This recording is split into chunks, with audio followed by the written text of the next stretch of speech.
Pulsar এই নামটির সাথে কম বেশি সকল বাইকাররাই আমরা পরিচিত। তো আজকে কথা বলবো আমি পালসারের নিউ লঞ্চ হওয়া একটি bike Pulsar N160 PS power. আসসালামু আলাইকুম, welcome back to my Facebook page and YouTube channel Shahadat Sagar 07। তো আজকে এই বাইকটির প্রাইস এবং কী কী ফিচার আছে তা নিয়ে আলোচনা করবো। ফুল ভিডিওটা কন্টিনিউ করো। চলুন বাইকের ফিচারগুলো একটু জেনে নিই। অ্যাট ফার্স্ট আসি বাইকটার লুকিংটা অনেক এগ্রেসিভ করা হয়েছে। এর আগের পালসার N160 থেকে একটু চেঞ্জ আছে বাইকটির মধ্যে, তার মধ্যে সবথেকে বড় ডিফারেন্স হচ্ছে প্রাইজে।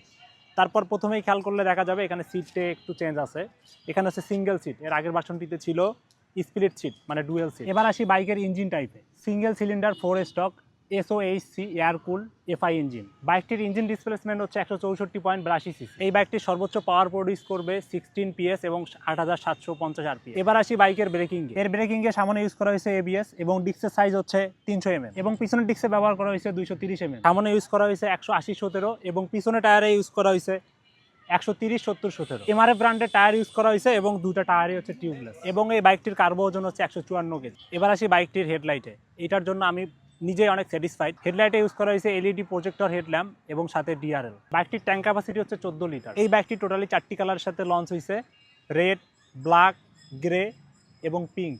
এই ছিল গাইস বাইকের ফুল ডিটেলস। এবার আসি বাইকের প্রাইজিংয়ে। বাইকটির রেগুলার প্রাইস হচ্ছে 2,49,000 টাকা, কিন্তু সামনে ঈদ উপলক্ষে এই বাইকটির প্রাইস রাখা হয়েছে অনলি 2,36,000 টাকা। তো গাইজ এই ছিল বাইকের ফুল রিভিউ এবং প্রাইস। তো বাইকটি আপনাদের কাছে কেমন লাগতেছে এবং বাইকের প্রাইসটাতে আপনারা সন্তুষ্ট কিনা একটু কমেন্ট করে জানাবেন। তো thanks for watching this video guys, Allah হাফেজ।